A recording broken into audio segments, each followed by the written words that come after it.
So guys, আজকের ভিডিওতে আমরা যে টপিকটা নিয়ে আলোচনা করব সেটা হলো যে 2024 সালে আপনি কিভাবে স্মার্ট ভ্যালু থেকে সুপার স্মার্ট পিনটা অ্যাচিভ করতে পারবেন। দেখুন, আমরা যারা স্মার্ট ভ্যালুতে কাজ করছি, আমাদের সবারই টার্গেট থাকে কিন্তু একটা পিন অ্যাচিভ করার। এবার আপনি যদি স্মার্ট ভ্যালু থেকে সুপার স্মার্ট পিনটা অ্যাচিভ করতে চাইছেন, তার জন্য আপনাকে কি করতে হবে? মনে করুন আপনার কাছে 0 টিম রয়েছে। এবার 6 মাসের মধ্যে আপনি চাইছেন যে এই 0 থেকে পিনটাকে সুপার স্মার্ট পিন করতে। এবার দেখুন, 0 থেকে আপনি যদি সুপার স্মার্ট পিন করতে চান, তাহলে আপনার কটা স্টেপের দরকার হয়? সুপার স্মার্ট পিনের জন্য আপনার দরকার হয় 8টা স্টেপের, রাইট? আচ্ছা, 8টা স্টেপ যদি আপনি কমপ্লিট করতে চান, তাহলে তার জন্য আপনার কত মাইলসের দরকার হয়? একটা স্টেপ মানে আমরা কতজনে জানি? একটা স্টেপ মানে আপনার 900 মাইলসের বিজনেস, রাইট? এবার যদি আপনি 8টা স্টেপ কমপ্লিট করতে চান, তাহলে আপনাকে কত মাইলস করতে হবে? 7200 মাইলস। এবার এর জন্য তাহলে আপনাকে কি প্ল্যানিং করতে হবে? আপনি যদি 6 মাসের মধ্যে এই পিনটা অ্যাচিভ করতে চান, তাহলে আপনাকে কি করতে হবে? দেখুন, 6 মাস, আপনি এই মাসটাকে 3টে ভাবে ভাগ করে নিন। আপনি একাই কাজ করছেন, মনে করুন শুরুতে 6 মাসের মধ্যে আপনি এই পিনটা অ্যাচিভ করতে চাইছেন। তাহলে এটা এখন আমি কি মাস যদি ধরতে পারি? এটা হচ্ছে এখন এপ্রিল মাস। চলুন এপ্রিল মাসটা আমি বাদ দিয়ে দিলাম। মে, জুন,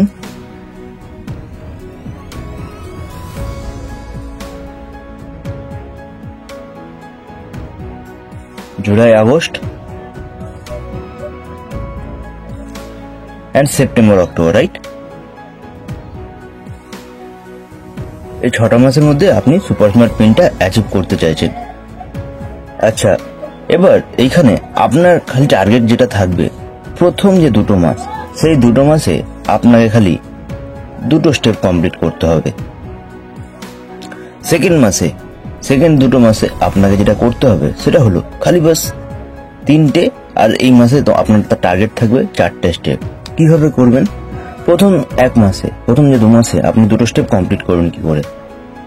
দেখুন, আপনি যদি পার ডে, আপনি মনে করুন আপনি এখন একা কাজ করছেন, আপনার কাছে 60টা দিন রয়েছে, 60 ডেজ, রাইট? আপনি যদি পার ডে অ্যাটলিস্ট একটা করে এসটিপি করতে পারেন, পার ডে 1 এসটিপি। আচ্ছা, তাহলে 60 দিনে কটা এসটিপি হচ্ছে? 60 দিনে তাহলে আপনার কিন্তু প্রেজেন্টেশন হচ্ছে 60খানা, 60 এসটিপি। দেখুন, বেশি কিন্তু বড় কিছু প্ল্যানিং নেই। আপনি খালি প্রতিদিন একটা করে এসটিপি করলেন, অথবা আপনার টার্গেট থাকলো 60 দিনে 60টা এসটিপি করা। এবার আপনি একদিন ইনভাইটিং করলেন বা একদিন স্ট্রেঞ্জার করে আপনি কিন্তু আগের দিনের যে প্ল্যানিংটা ছিল সেটাকে কিন্তু ফুলফিল করলেন, ঠিক আছে? এবার 60টা যদি আপনি এসটিপি করেন, আচ্ছা, এর থেকে কি 1800 মাইলস বের করা খুব বেশি কঠিন? বা 18টা জয়নিং বার করা 100 মাইলসের খুব বেশি কঠিন? অবশ্যই না। আপনি যদি ভালো করে প্রেজেন্টেশন করতে পারেন, বা আপনার সিনিয়র যদি ভালো করে তার প্রেজেন্টেশন করে, তাহলে কিন্তু এটা খুব বেশি কঠিন না, রাইট? এবার আসা যাক দ্বিতীয় যে জুলাই আগস্ট মাসটা, সেই মাসটায় আপনাকে কি করতে হবে, বা কি করে আপনি এই 3টে স্টেপ কমপ্লিট করতে পারবেন। দেখুন, এই 60 দিনে আপনি একা কাজ করেছিলেন। এবার জুলাই আগস্ট মাসে আপনি কি করবেন? আপনার যে টিম মেম্বার আসলো, জুলাই আগস্ট মাসে আপনার যে টিম মেম্বার আসলো, এবার আপনি আপনার প্রেজেন্টেশন করা বন্ধ করে দিলেন। আপনি আপনার টিম মেম্বার থেকে 3 জনকে চুজ করে নিলেন আপনি, রাইট?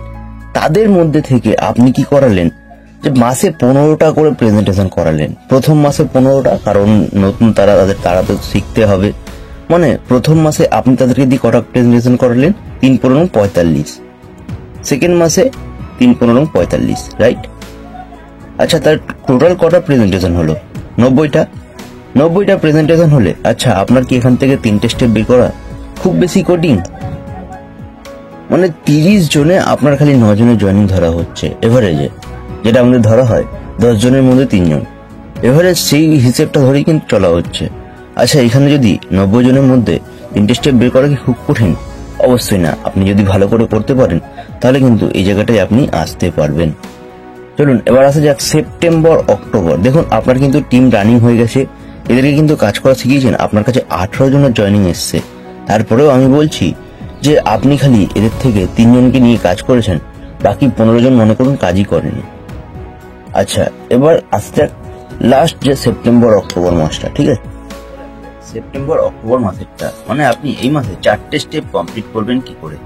দেখুন, সেপ্টেম্বর অক্টোবর মাস, রাইট, এখানে আপনাকে কি করতে হবে, 4টে স্টেপ কমপ্লিট করতে হবে। তার জন্য আপনার প্ল্যানিং কি ছিল?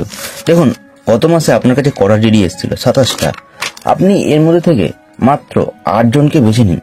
তাদেরকে প্রতি মাসে বেশি টার্গেট না, আপনার খুব বেশি টার্গেট না, কিন্তু খালি 10টা করে প্রেজেন্টেশন কি আপনি করাতে পারবেন না? 2 মাস সময় রয়েছে, প্রতি মাসে 10টা করে প্রেজেন্টেশন, মানে প্রথম মাসে আপনার কাছে করা প্রেজেন্টেশন হলো 80টা, সেকেন্ড মাসে 10টা করে প্রেজেন্টেশন হলে 80টা, মানে 80 160। আচ্ছা, 160টা যদি প্রেজেন্টেশন হয়, তার মধ্যে থেকে কি 4টে স্টেপ বের করা খুব বেশি কঠিন? অবশ্যই না। এবার যদি 4টে স্টেপ বেরিয়ে যায়, তাহলে আপনি দেখে নিন প্রথম মাসে আপনার কটা স্টেপ বেরিয়েছিল। প্রথম মাসে আপনার বের করা হয়েছিল 2টো স্টেপ, সেকেন্ড মাসে আপনার বের করা হয়েছিল এখান থেকে 3টে স্টেপ, আর থার্ড মাসে আপনার বের করা হয়েছিল এখান থেকে 4টে স্টেপ, মানে 2 + 3 + 4 = 9টা স্টেপ কিন্তু আপনার হয়ে গেল। কিন্তু আপনার লাগছিল কটা স্টেপ? আপনার লাগছিল 8টা step, right? Super smart pin achieve করার জন্য আপনার কটা স্টেপ লাগছিল? 8টা স্টেপ। কিন্তু এখানে আরো একটা যে প্লাস পয়েন্ট আপনাকে বলি, দেখুন, এই যে প্রথম মাসে যে আপনি কাজ করলেন, আপনি যে 2টো স্টেপের ইনকাম বের করলেন, এই যে 2টো স্টেপের জন্য যে 18 জন এসেছিল, এই 18 জনের মধ্যে থেকে কিন্তু মাত্র 2 জনকে আপনি চুজ করেছিলেন, তাদেরকে নিয়ে আপনি কাজ করেছিলেন, 3 জনকে নিয়ে। আর সেকেন্ড মাসে আপনার কাছে যে 27 জনের জয়েনিং এসেছিল, তার মধ্যে থেকে আপনি খালি বেছে নিয়েছিলেন 8 জনকে। আচ্ছা, ওইখানে 18 জনের মধ্যে আপনি মাত্র 2 জনকে নিয়েছিলেন, মানে বাকি 16 জন কি বসে থাকবে? অবশ্যই না, তারাও কিন্তু কাজ করবে। তাদের কিন্তু এখানে ইনকাম আমি ধরিয়ে নি, বা তাদের কিন্তু কাজের যে পাওয়ারটা সেটা কিন্তু আমি ধরিয়ে নি, তাদের যে ওয়ার্কিং আওয়ার বা তারা যে কাজটা করবে সেটা কিন্তু এখানে ধরাই হয়নি। তাহলে কিন্তু আপনার পিনটা আরো বাড়বে। আর যে 27 জনের মধ্যে আপনি 8 জনকে ধরেছিলেন, তাহলে বাকি কতজন থাকছে? 19 জন, এদেরকেও কিন্তু ধরা হয়নি। এরা কি কাজ করবে না? এরা কি ইনকাম পেলে এরা কি কাজ করবে না? অবশ্যই কাজ করবে। তাহলে কিন্তু আপনার পিনটা আরো বাড়ার সম্ভাবনা রয়েছে। আপনাকে খালি প্রথম মাসটাকে আপনাকে নিজেকে ফোর্স দিতে হবে, প্রতিদিন যেভাবেই হোক আমাকে একটা করে প্রেজেন্টেশন অন্তত বার করতে হবে। এটাই বলে আজকের ভিডিওটা শেষ করলাম। থ্যাংক ইউ ভিডিওটা শেষ পর্যন্ত দেখার জন্য।